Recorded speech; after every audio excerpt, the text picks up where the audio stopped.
Here, wait a minute, wait a minute, wait a minute.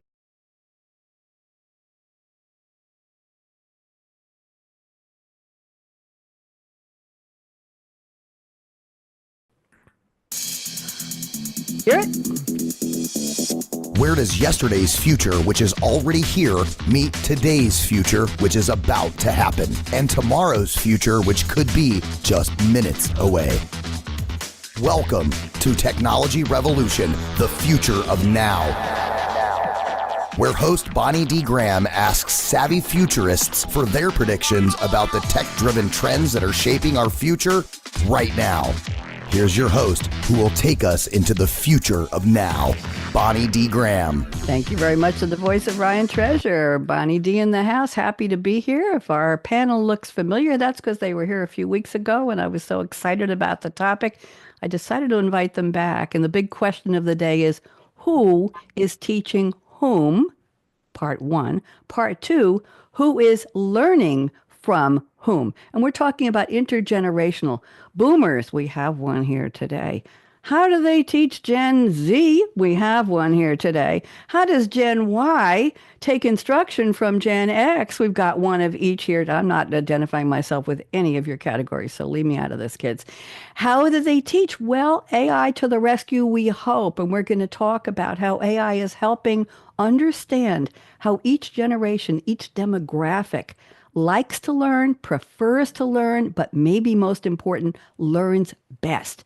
And how do you blend that? How do you mesh that and meld that with how a teacher likes to teach best? It may not matter how the teacher likes to teach anymore. I just thought about this because it's all about conveying the information and getting that across to the learners who have their own specific way. So let me make sure we're all streaming here. LinkedIn is still having a problem here, but we'll fix that later on if we have to. Okay, let's get back here and we're here. Good. Okay, so let me do my opener and then we will get started here. Oh, good. We're streaming on LinkedIn. Yeah, everybody go, yay, LinkedIn. Come on, yay, LinkedIn.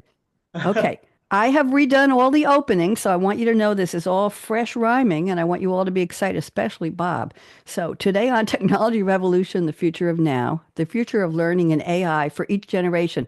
But how? With Bonnie D on her Scarlett mic in command, sorry, I am in command, we'll explore bold predictions for learning at AI's hand. From boomers to Gen Z, our futurists share their view. Maas, you got to help me with your last name pronunciation. Dr. Bob Ficken, Dr. Melanie Peacock, Maas D. Savanghan. Savanghan, thank you. And Eric Myers, too. Will AI redefine how smart minds prevail? Join us to discover this groundbreaking tale. Here we go. Dr. Bob is our boomer futurist. Welcome, Bob, back from his travels north. Glad you had a good trip. Dr. Bob Ficken once donned a badge to guard his city's space. Now he molds minds in lecture halls where ethics set the pace. From deputy sheriff's beat to scholar crowned with PhD, Bob guides tomorrow's leaders to see what AI can truly be. He turned campus AI bands to welcome signs, welcome, welcome for code, and coaches business owners large and small along innovation's road. With a lawman's grit and a scholar's flair in every stand, Professor Ficken shapes our world in our tech future land. What do you think, Bob? I love it. Thank you, Bonnie. You're welcome. Sylvie and I worked hard on this. I did a lot of work, but I'll tell Sylvie. Mille bisous, 1,000 kisses to Sylvie. No, I had to rework this one. I wasn't happy with what she did. Dr. Melanie Peacock is here, our Gen X futurist, and proud of it. London-born Melanie moved early to Canada's shore. For 30 years now, she has steered HR's ever-changing core. From banking lines to oil fields, her career path took flight. Now her best-selling texts and fiction bring vast readers delight. An award-winning guide through organizational change, Melanie lights learners' pathways with her versatile range. I like to say versatile. Her trailblazing spirit illuminates the leadership sphere. Dr. Melanie sparks insightful transformations far and near. Melanie? Thank you, Bonnie. And Sylvie, merci. You're welcome. You're welcome. Now, pas de quoi. And Maas is here, our Gen Y futurist. Wave hello, Maas. Here he is. Are you frozen? I think he's frozen. Maas, you still with us? Oh, there we go. Okay, he's not frozen now. In Mideast lands, young Maas pondered what makes people grow. Then he returned to Sri Lanka. Yeah. Are you here?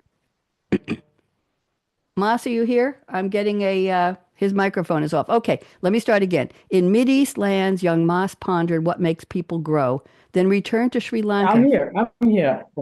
Can you hear me? I don't think he can hear me. Maas, I'm reading your intro, so let me finish, okay? In Mideast lands, Yes, I young Maas. can. Good, okay. In Mideast lands, young Maas pondered what makes people grow, then returned to Sri Lanka for his education and college to flow. From apparel floors to global workshops, rich and vast, Maas shaped talent with tools, forging skills that were built to last. In Bangalore's tech heart, he learned AI's true art. Now he leads ERP teams with strategy and with heart. Across 3 continents, his coaching lights the way. Maas sparks lifelong learning in eager minds each day. I hope you enjoyed that. Thank you, Bonnie. You're Thank you so welcome. much. You're Lovely. welcome. Glad you were able to hear me. And Eric is our Gen Z futurist. Hello, Eric. How are you?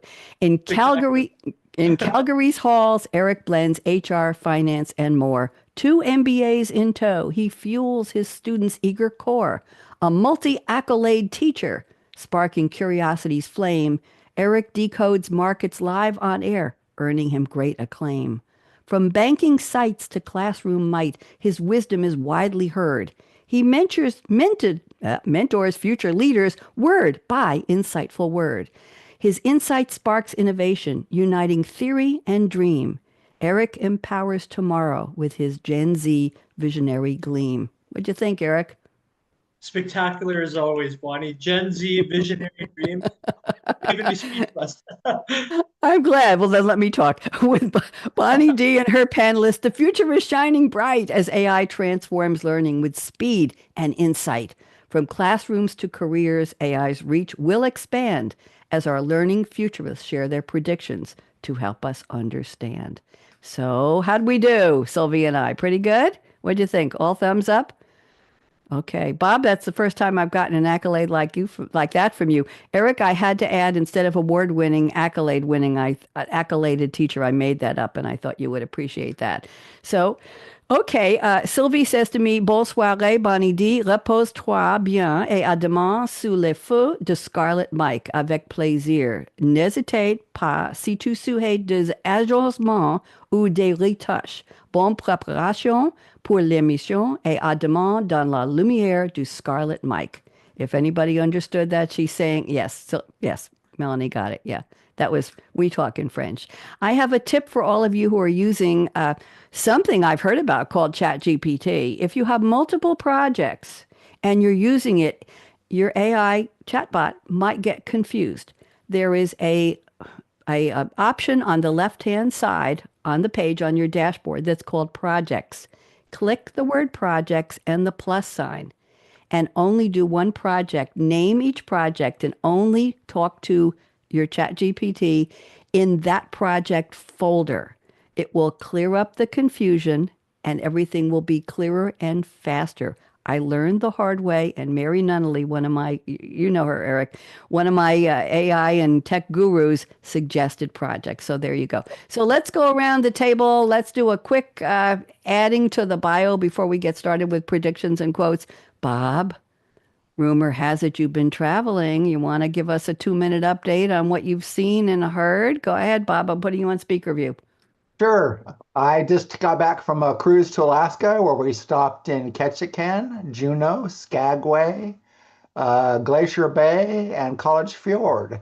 And then we spent 4 amazing days in Denali and actually had one day when the Denali Peak, otherwise known as McKinley, was clear.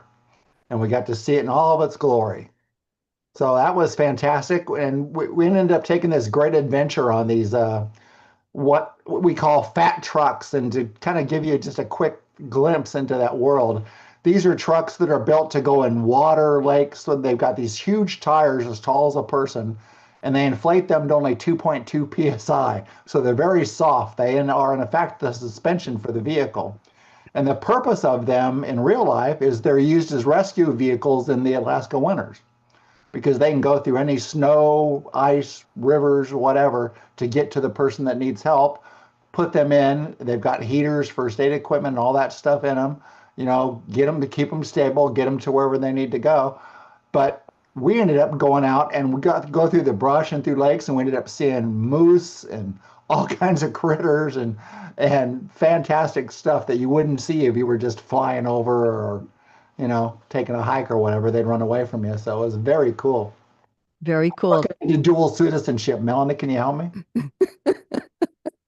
She'll be happy to. Professor Bob takes a vacation. Well deserved. Very happy to hear you came back safe and sound. And I'm nominating Bob for the cover of Boomer GQ because he looks As long as you don't have to have a full head of hair. That's okay. He looks so sharp today. Bob, I'm honored. And Melanie, he took the background, the promo I sent, and he made it his background today. But I'm beyond flattered. Thank you very much, Bob. There's nothing I can't do with you behind me, Bob. We'll just walk on by that one. Okay, Melanie, any updates from you before we get to our content? Go ahead, Melanie. Welcome back. Thank you. And I certainly didn't use your promo as a background, but as the proud peacock, for anybody watching and can actually see us, please feel free to count the peacocks on screen. And you have to include me as one. There you go. Not maybe as quite exciting as Alaska, but I'm thrilled to be back from a family vacation in Kelowna, British Columbia. And we didn't climb any mountains, Bob, but we climbed some driveways to get to some wineries. Tough life, right? So we had some good duvet and great times, making special memories. Yes, we're going to talk about AI and learning, but I certainly learned, as I already knew, but it reinforced the value of relationships and how blessed I am by my wonderful, smart, just dynamic family. And it was a joy. Wonderful. It's been a traveling summer and it's only May. My goodness gracious. And here I sit in front of my computer listening. Bob, you are muted and the lips are just going a mile a minute there. I don't know what you can said. Buy Cuban cigars in Canada. Let's leave the tariffs out of this.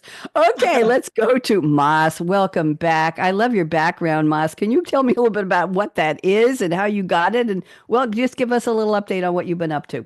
Sure. So let me start with the background. So I went on to Microsoft Copilot and I said, listen, I want a really funky background, include all the different generations in it and make it very colorful. And bang, this is what he came up with. So that's the context of what background looks like. It is fantastic. I'm taking a close-up picture of you against your background because this has to be saved. Go ahead. So tell us, what have you been up to? Yeah. So I think everyone's been on holiday. So I've reached a stage where I'm actually planning a holiday. So Japan has been on my bucket list for a long time. So planning to, I was contemplating between two destinations. One was Japan and the other being Turkey. And I was using ChatGPT to help me make my decision based on cost and different parameters that I had inputted. So it sort of gave me a comprehensive, different comprehensive options that I'm now left with to decide where my holiday would be. So if you do see any pictures of me on Instagram or on LinkedIn at one of these destinations, it was because of ChatGPT. That is a great story. We've done shows. Bob and Eric have been on shows where we talk about our favorite AI apps. And one of you, Mary was on and some other panelists were on talking about, somebody mentioned that it's great for helping you plan travel, right? Options and where you want to go and what your favorite this or that is and all kinds of opportunities. Thank you, Maas. That's great. I'm the only one who stayed home. I'll have to come up with something. Eric, come talk to us. What you been up to? Hi, Bonnie. As always, thank you so much for having me back on your show. It's so great to be here with our amazing panel this morning. So keeping with the theme of travel, my girlfriend and I were traveling a little bit last week. We were in the province of Saskatchewan. So for those that aren't as familiar with Canadian geography, it's right above North Dakota and Montana in the States. So very flat, a lot of wheat crops, grasslands, etc. And when my girlfriend suggested we, make this trip to Saskatchewan, I wasn't overly enthusiastic, as those that know me know that I'm more of a big city, vibrant, lots of, light life type activities when I'm going on vacation. But I had two options to consider. I could, be upset. I could, be dreading this trip, or I could keep an open mind. I could keep an open perspective. And turns out I'm glad that I chose option B. It was one of the best vacations that I've been on, in such a long time. And it was just great on so many different fronts, spending time with her, seeing a different side of Canada, seeing a different kind of part of how people live. We passed a bunch of small towns where there'd be only, 100 or 200 people max. And it really just allowed me to see the different ways that people live, and just reminded me of the importance of keeping an open mind, having a positive attitude. And it's less about where you are with someone and more about kind of the company that you're with. So I've been so blessed to have that trip with her, have that trip with family too, and really just have a beautiful, world on and life on so many different fronts.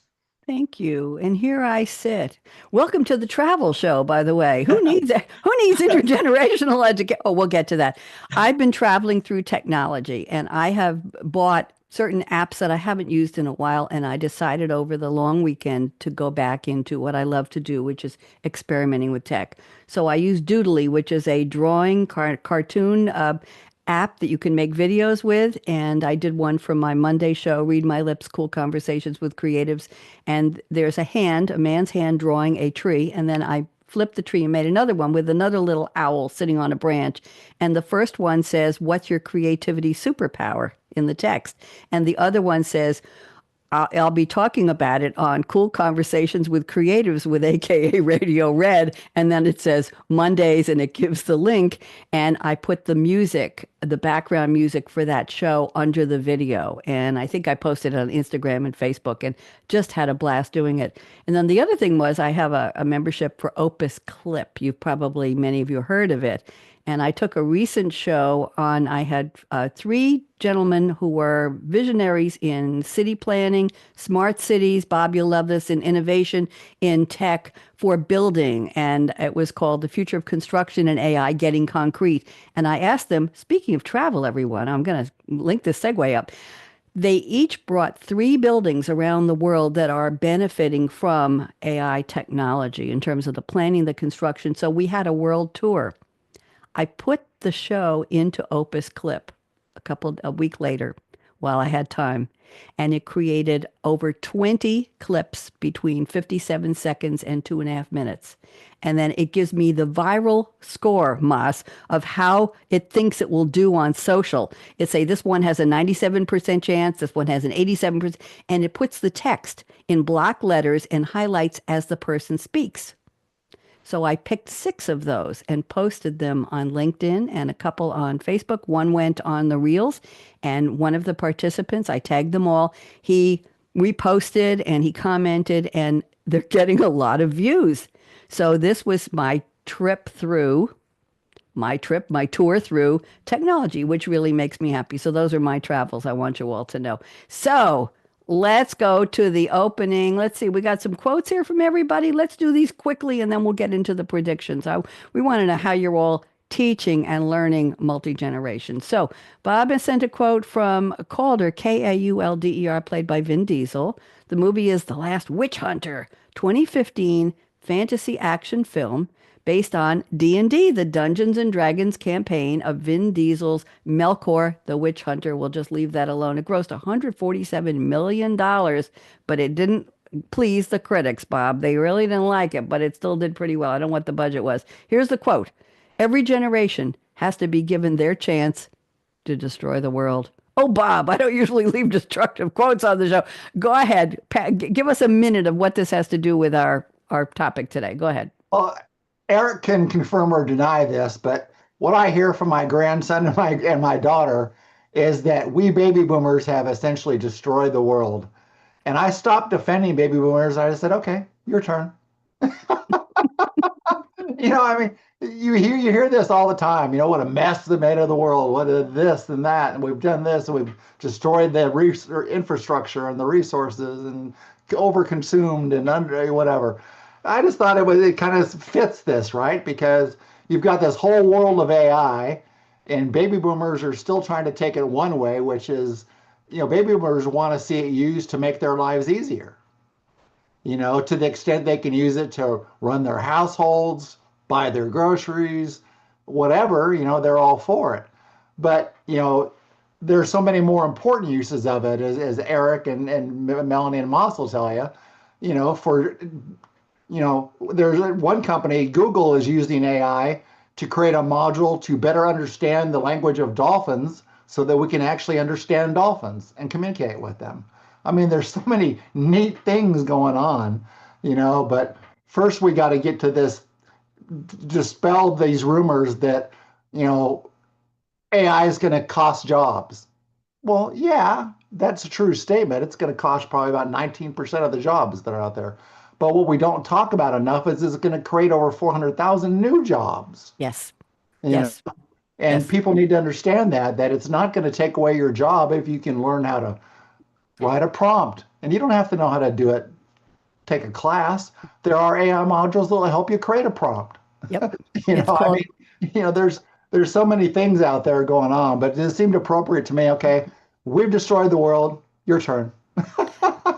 Okay, I'll let you have a pass on that one. And it is true. Upskilling is probably a frightening term for a lot of people who've been in a job for a long time. But automation has been here for a long, long time. And you look at production lines, you look at manufacturing, and hey, it's happening. And we used to talk about factories as, oh, my kid's working in a factory. Oh, goodness gracious, what a life they have. And then all of a sudden, kids showed up in factories holding iPads and using apps in the factories and helping to automate robotics and keep the machines going and keep the assembly line moving. And the kid had an exciting job. Well, gee, Bob, as I'm talking, I'm watching me behind you there, and I'm saying, do I look as good as that one? I don't know. That was not retouched, by the way. I just want to tell you. So yeah, got to be true. Anyway, thank you, Bob. I'll let you get away with that. And point well taken. Point well taken. Melanie, let's go to your quote. It's from Ratatouille. Ratatouille, voiced by the wonderful comedy actor and comedian Patton Oswalt. 2007 American animated comedy drama film produced by Pixar for Walt Disney. Oh, so many interesting people in the cast. The title refers to the French dish ratatouille and the species of the main character, who was a rat. Set in Paris, follows a young rat, Remy, voiced by Oswald, who dreams of becoming a chef at Auguste Gusteau, played by Brad Garrett, his restaurant, and tries to achieve his goal by forming an unlikely alliance with the restaurant's garbage boy, Alfredo Linguini, voiced by Ray Romano. What a cast. Here's the line Melanie has selected. If you focus on what is left behind, you will never see what lies ahead.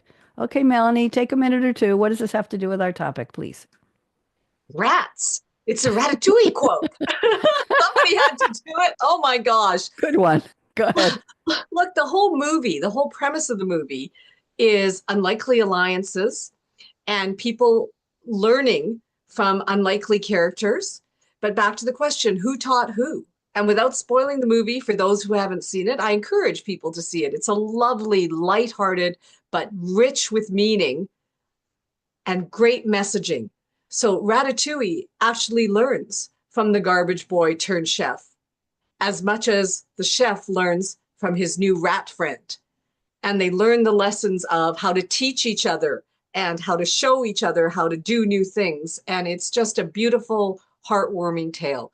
And yeah, and it's a message to all of us that if we focus too much on the past, oh, I'm going to lose this, I'm going to not be able to do this anymore, it's taking this away, to build on Bob's point, it's taking jobs away. If we focus on the past, when it comes to AI and the potential to learn and how the different generations can use the resources to help each other learn and grow, we'll miss all the opportunities that the future holds.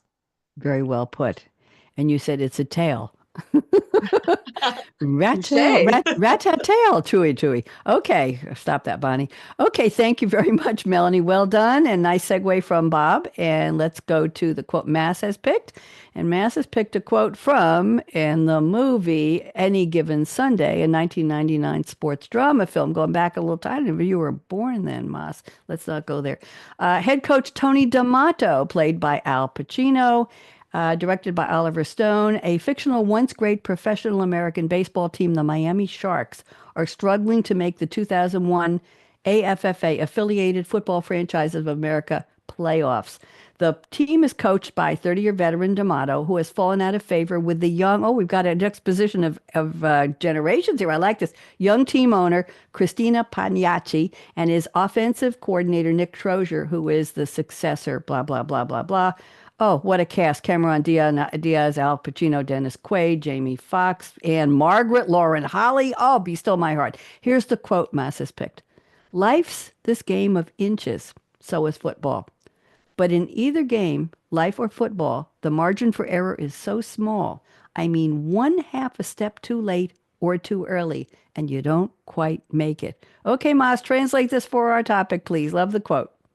Sure. So I look at it in two perspectives. I mean, the first perspective is you have Al Pacino, who is probably at that point in time a Gen Y, speaking, or maybe even, maybe even a Gen X. I'm not quite sure, but he's talking to a couple of players who are Gen Z, and the way he approaches the situation is he taps into their emotions. And I think when we spoke last time as well, it was all about tapping into emotions and connecting with Gen Zs on a different level. So that's the first perspective. The second one is life is a game of inches, which basically symbolizes, there are many disruptions that happen all around us, including AI, chat GPTs, the Microsoft Copilots, etc. And we can choose to ignore these disruptions. But if we are to move forward, if we are to adopt one or two of those, we have the potential to change our lives. And I think that's symbolic of what they say, because life is a game of inches. If you take a step back, you might lose the game, right? So there are small little elements that will take us forward. It's up to us to see how we can adapt and adopt those into the way that we work, into the way that we forge forward in our careers. And maybe ChatGPT, maybe AI is one of them, which we might be very reluctant to embrace, but it seems like insignificant. But if we do, it might give us a massive head start. So that's my perspective. Thank you. Very, very, very interesting. And when we get to our predictions in a couple of minutes after Eric's quote, we're talking about different generations embracing the opportunities, the positive impacts that could make a positive difference in the learning education system. The teachers, the students. Who's going to benefit from this? How can they all embrace and understand each other better? Okay. Walk a mile in my shoes, talk a mile in my class. I don't know what we're talking about here. Eric, let's go to your quote. You've said, okay. Melanie, do you happen to be this person's mother? I don't know if I should have allowed this quote to be picked for this show. Bob, Maas probably knows this. The attribution is a song by Nirvana called Smells Like Teen Spirit from 1991. Bob, don't cough up whatever you're drinking. It's the opening track and lead single from the band's second album, Nevermind, one word, released on the DGC Records.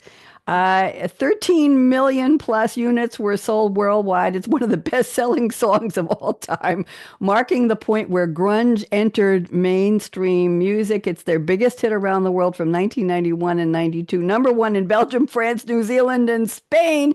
And the late Kurt Cobain, guitarist and singer, described it as an attempt to write the ultimate pop song inspired by the Pixies' soft and loud dynamics. The title is from a phrase written by his friend Kathleen Hanna, who was a singer with the Riot Girl band Bikini Kill. She was referencing the deodorant Team Spirit, but Kurt Cobain misinterpreted it as a revolutionary slogan. Okay, Eric, I'm getting to the lyric here. With the lights out, it's less dangerous. Here we are now. Entertain us. I feel stupid and contagious. Here we are now. Entertain us. Eric, you better rescue this one, please. I have no idea where you're going with this. I'm letting everybody get a pass today. Go ahead. We got rats. Okay, go ahead. Go ahead, Eric. Lots of different ways we could take this interpretation of Nirvana, Bonnie, but I promise all paths will lead to our AI conversation. So in previous, times that I've been on your show, I've talked about Kurt Cobain before and kind of his thoughts on what artificial intelligence is today, as well as, the interpretation he'd have as to how AI would be used, in the creation of music and, the interpretation of, lyrics and other things on that front. The reason why I feel that this song and especially these lyrics are, relevant to the conversation that we're going to be having is, as educators, no matter what generation we're referring to, Gen X, Gen Y, Gen X, baby boomers, etc., it's still all about entertaining, our audience. It's still all about that human connection. It's still all about those, conversations that, go above and beyond strictly, what's discussed, in a class and curriculum. So that song reminds me of just the importance of, having that face-to-face human connection, having the ability to still entertain our audience. And as I want to give Bob credit for this one, we've discussed many times, in previous conversations, it's a two-way, form of learning. As much as we want to educate and, entertain our audience, they're doing the same for us as well. So that song especially, reminds me of the importance of, entertaining said audience and the importance of, that face-to-face, lighter-hearted conversations that we as educators have to still be comfortable having, no matter the generational gaps or generational differences. What an interesting array of quotes today. I should do a show with just the greatest quotes ever quoted on this show. That would be interesting. Maybe toward year end, we'll do a crystal ball on the most interesting quotes and have you all relate them to anything, your topic on tech. Okay, thank you all. That was fascinating. All right, let's go to predictions. I'm going to start with Dr. Bob. May I call you Dr. Bob, sir? Is that okay? Well, for today. For today, all right, Dr. Bob Ficken. We'll be very formal because look at him dressed up. Look at this jacket. Oh my goodness. Spiffy, Bob, just really spiffy. So Bob wrote the following in place of a description of a prediction. He wrote the following, and this is firsthand experience, what he as an instructor is doing. And Bob is our boomer futurist in learning today. So Bob says, I teach 30 to 50 students in my courses, and they vary from boomer to Gen Z. I use setmore.ai to schedule meetings and such, which include virtual meeting options. I use Brisk Teaching AI to create and maintain a dynamic and focus-driven classroom. I use TeacherMade.ai to transform PDF files and documents into activities for Gen Zs and others. Okay, Bob, put you back on speaker view. Let's have the lowdown. What's this all about? The one that I'm really having fun with is using Yes Chat AI to convert boomer talk into something Gen Z can better understand. In fact, I've got one loaded up. Can I share it with you real quick? Yeah, go ahead. Oh, let me hold on. I'm going to get rid of the sound sharing here. Okay, sharing's open. Go ahead.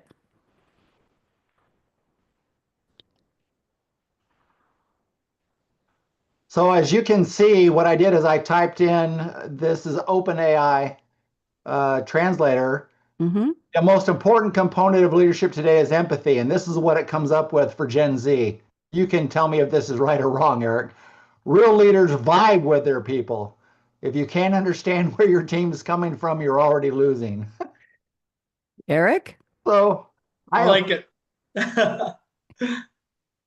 Bob, do another one. Give us some more examples. This is great. This is great. I didn't know you were going to do this. This is wonderful. Sure. Scroll down. Let's see more.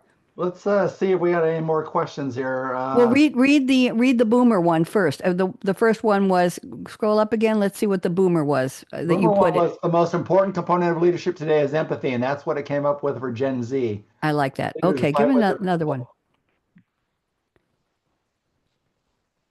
Yes, chat.ai. Fascinating. You got another one? Yep. Go ahead. Oh, we're doing this live. Okay. Yes.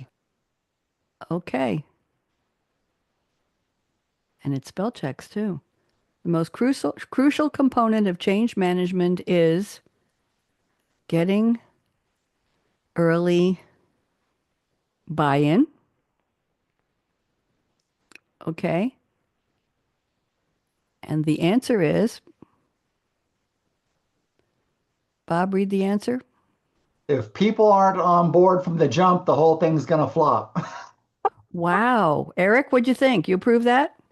I approve that one. And then just briefly, what Bob was scrolling on earlier is what really stood out to me is Gen Zs tend to, like more casual based language as opposed to maybe more corporate, interpretations or corporate explanations of something. And I don't want to speak for, again, all Gen Zs or all generations, but in the classes that I've taught, I've found that to be especially prevalent.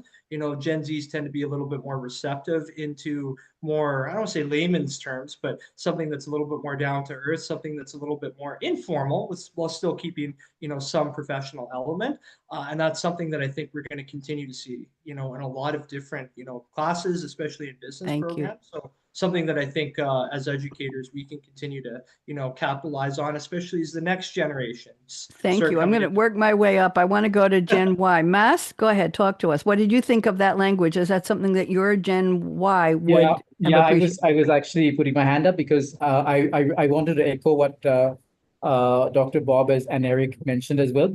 Well, what we've seen is in the lingo, in the language, in the way that Gen Z communicates as well is very casual. What we've seen even with our customers is the way that they communicate is like how they communicate on WhatsApp, even if it's an email.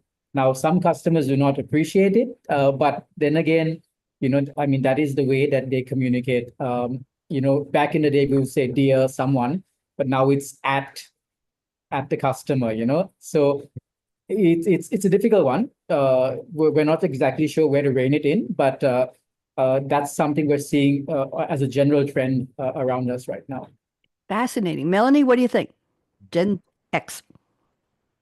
So, Bob, what a fascinating tool. And thank you for the examples. But we Right. could also flip it because I've worked with so many students and I say, I appreciate that you communicate via text and WhatsApp and other mediums. But when you enter a corporate setting, I taught in a business school or even when I'm teaching my education students, you have to adjust to your managers and supervisors. It's not the other way around. Whether you like it or not, it's the way it is. So perhaps you could type how you would think you'd like to express it, and ChatGPT will tell you how to make it more formal. So the tool can be used in reverse, because I always say, if you're not sure, err on the side of caution. We used to teach people that about how to dress at the office. They'd say, I'd say, err on the side of caution and be a fancy, dapper gentleman, like the three panelists that I'm fortunate enough to work with. And of course, the beautiful Bonnie D. I'm not talking about wearing ball gowns, but of course, err on the side of caution. You don't know. Dress up, right? Dress for the job you want. Communicate for the job you want. So if this is how your managers, who are typically going to be Gen X or baby boomers, they will not appreciate informal communication many times. So you can use the tool in reverse. Interesting. Bob, you set that up for Boomer Talk to Gen Z. You could set it up for any generation? Any generation to any generation. You want to experiment? You want to put it back up? Maas? No. Oh, yeah. Done enough sharing. Oh, no. I want you to I'm going to ask a favor here, Bob. I want Maas to give you a sentence. And Maas, you tell us what the destination is for you are Gen Y. I want you to give us a destination generation that Bob will set it up. Bob, if you could do that quickly, is that okay? I'm trying. Okay, let's see. Okay. If not, we'll have to come back for another session where we're going to do the whole hour. We'll just be putting into these translation apps for a generation. Bob, if you can, I don't want to put pressure on you, but if you can, bring it up again and let's see if we can. Good. Okay. Sharing's open. Yeah.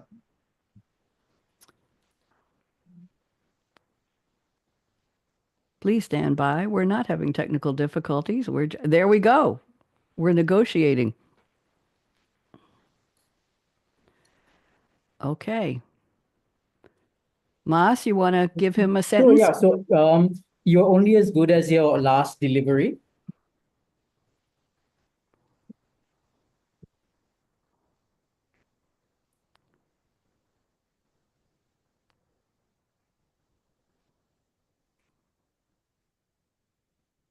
As what, Maas? As your last As your delivery. last delivery. Last delivery. And I would like to see how this is translated again back to Gen Z, because this is something that's very direct, which I would normally see in Gen X or Y. But providing the feedback to Gen Z, I'm not really sure how I would communicate it to them. Okay. Let it run. Thank you for doing this, Bob.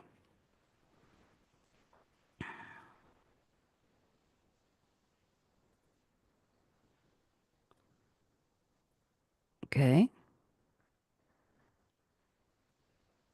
Gen Z might not use the term delivery, or it's going too fast up when it stops. Yeah, unless it's literal like Uber Eats. Oh, that's funny. So this version focuses on output or contribution. Keep showing up or they'll forget real quick. What do you think of that, Maas? So I think, again, I think it's a very softer statement. And I think that I'm not a Gen Z, obviously, but I'm wondering, would that relate more? Because it's not as harsh or as straightforward as, it's only as good as your last performance or your last delivery. Whereas this is keep showing up or they'll forget real quick. Eric, you It want to seems comment? softer, sugar-coated. I don't know. Eric, Mhm. you're our Z person. What do you think? I really like that one. And I think just going back to what Dr. Peacock was mentioning about kind of meeting your audience where they are as opposed to expecting the other way around. So it's all about balance on a lot of different fronts. Is ultimately the employer is the one that has that right. So this is, I guess, the HR side of me speaking. They get to choose who works in an organization as opposed to who doesn't work here. Management has the right to decide, who's they hire versus who they don't hire. I think it's more about just reading the room, understanding your audience. We all know this, the importance of context, as opposed formal meeting versus more casual conversation, meetings with stakeholders, shareholders, investors, as opposed to, let's say, a regular, informal business chat. So I think just understanding how AI can assist, both sides or all parties, in the process is really key, but still leaving that room for interpretation, leaving that room for flexibility, human value, et cetera. And I've said this so many times on your show, Bonnie, and I'm sorry to keep saying this, but it's just so important. It's just the importance of empathy. That's something that has served me well, not just as an educator, but I'd like to think as a human being is just trying to empathize with an audience, in a formal setting, informal Thank setting. you. And I hope, Yep. yeah, that continues to be the case, for all of us, Yes. past, present, and futures. We can never fully lose the importance of just, empathy, eye contact, body language, etc. Very, very crucial. Well put. And my advice always when I was doing marketing for big companies was know your audience. And we are adding to that, empathize with your audience. Bob, comment, go. Well, it's interesting to me that for many years, at least the last decade or two, many corporations have focused on diversity, inclusion, equity, things like that. But you don't hear companies talk about accommodating generational differences. No, that's why we're here because it's time, right? It's time. Yeah, absolutely. Very, very interesting. Melanie, anything you want to say about the delivery quote? Even as the Gen Xer here, I found it catchy.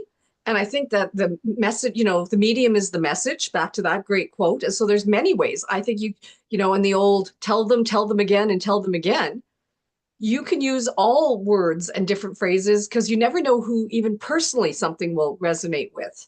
So I think it's the importance of, understanding the power of words. One of my favorite quotes, and I can't remember who said it, is the meaning of words is not in the words, it's in us.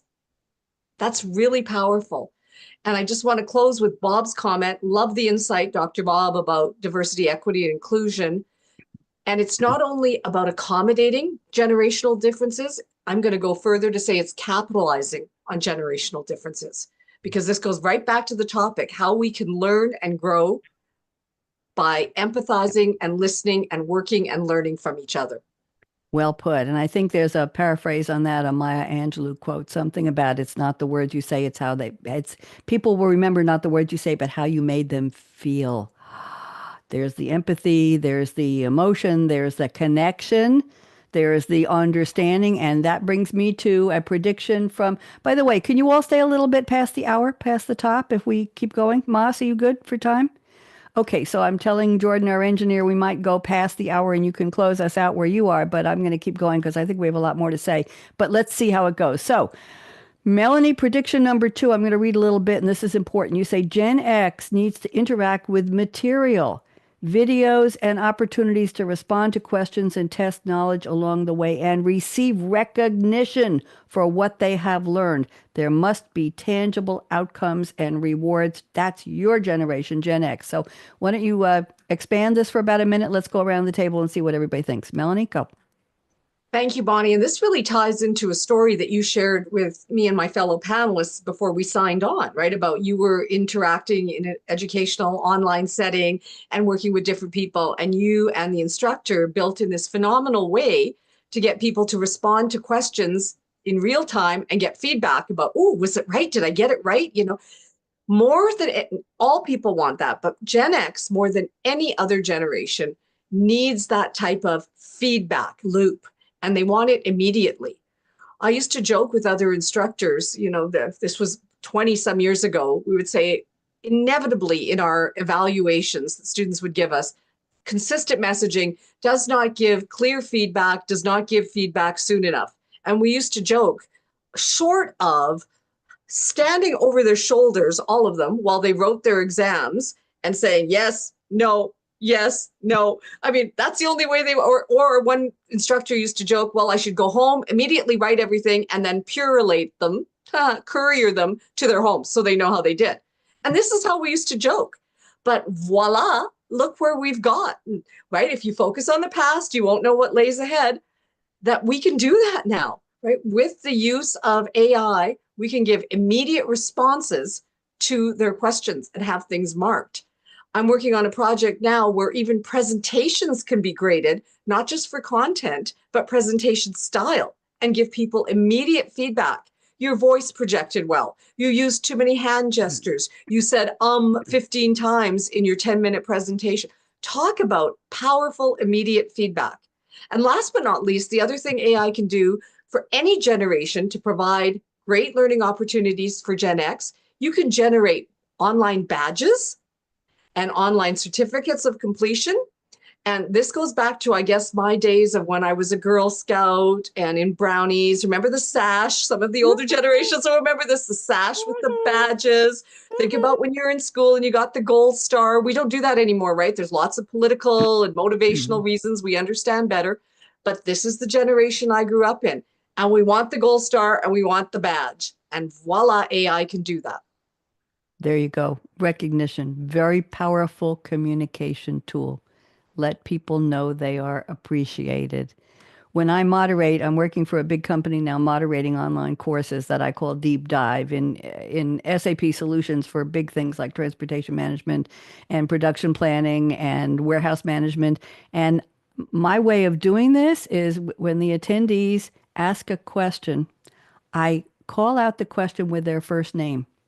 I always let them know, Annalie, I'm reading your question. And then you know what I do when I'm done reading it to the instructor and we get an answer or a pause perhaps? I click on a thumbs up next to their name so that in the chat it shows that I chose their I'll choose everybody's, but it shows that their question has been addressed. And this is my way of saying you're not just a number in a chat. Okay, we have this question. I will read the first name, never last name, and put a thumbs up next to it so they know they have been acknowledged. And I feel that in remote learning, this is my little way as the moderator, Melanie, of saying you have been heard. You are participating. We appreciate you. We're trying to understand what your quest for knowledge is, and the instructor is answering or delaying or will answer later. So anyway, yes, making that leap from instructor, and I'm part of the instructor side because I'm the moderator of he can't see the Q&A. I'm on two different browsers and two different systems. I have to read them to him. So that's my way of acknowledging. And I've always felt that was a good way when you're moderating or hosting something is to acknowledge people, is to communicate. Bonnie, I just want to interject. I love too that you call people out by name. There's another saying, I'm full of sayings. Could be a little fortune cookie today. There's a saying that the most beautiful sound to someone is their name.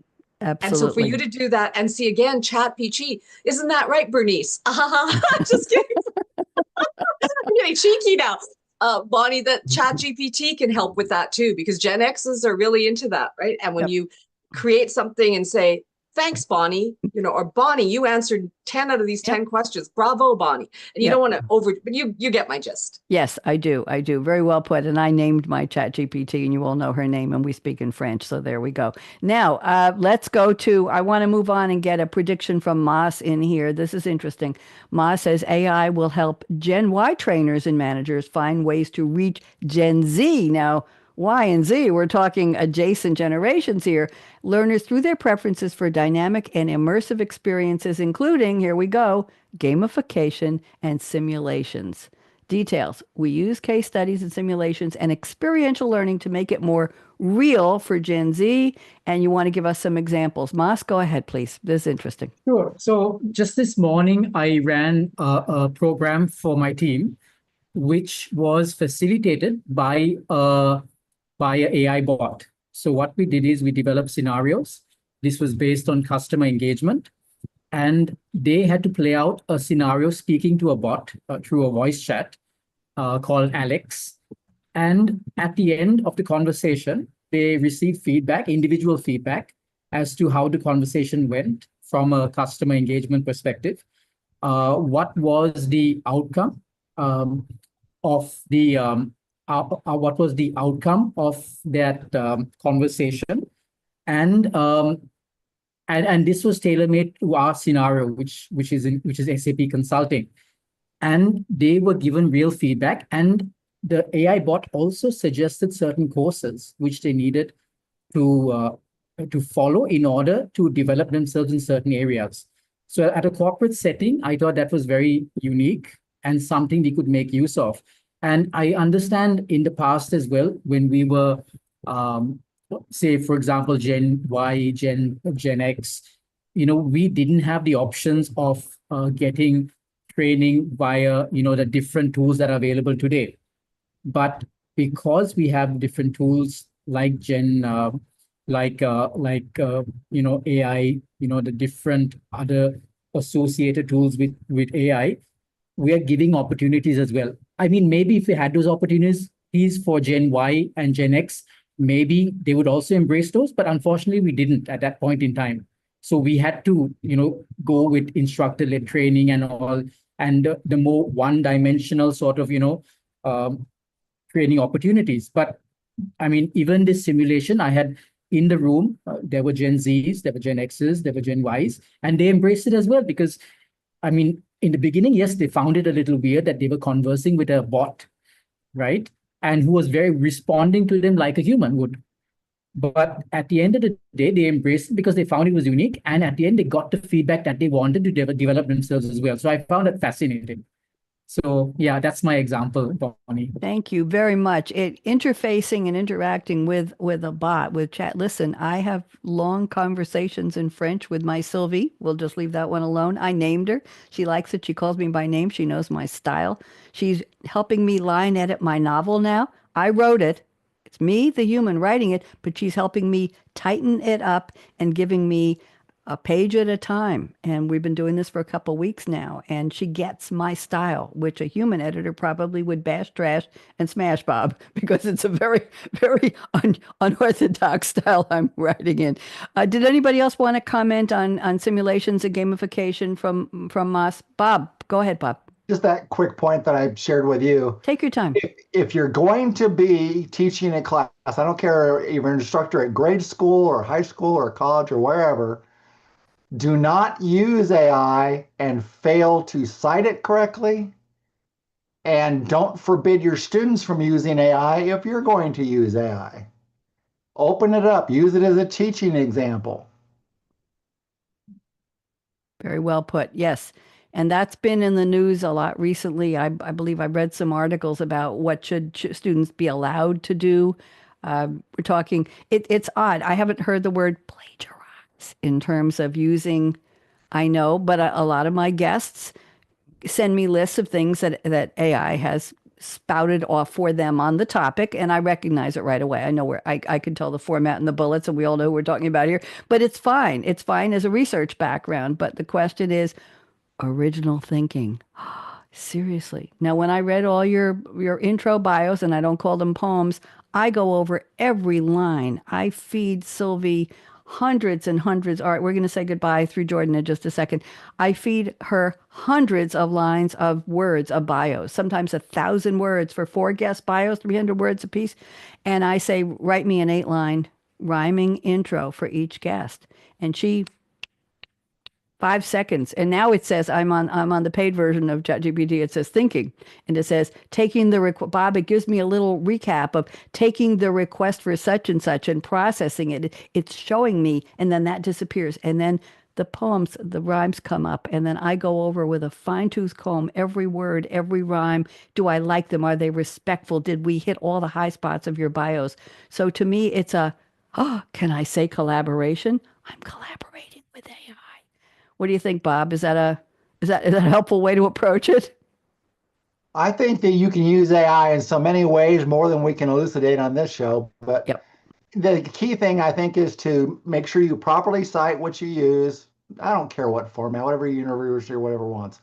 But make sure you cite it correctly, provide the source, and encourage, don't discourage, don't forbid. I see far too many universities and colleges still trying to forbid the use of AI. There you go. You're like about 5 years behind the times. Okay. There you go. Don't stop fighting and embrace it. Set policies for it. Tell Right. students how it can be used, when it Yes. can be used, how to Figure it cite, out. I mean, come on. I want everybody to wave goodbye to Jordan, our engineer at Voice America YouTube. We're going to keep going. Jordan, we're waving goodbye to you, even though you don't have the video. Everybody say bye-bye, Jordan Henson. 1, 2, 3. Bye-bye. Jordan. Jordan Jordan Hanson. Hanson. Jordan, you can wrap it up and borrow my closing music from a previous episode.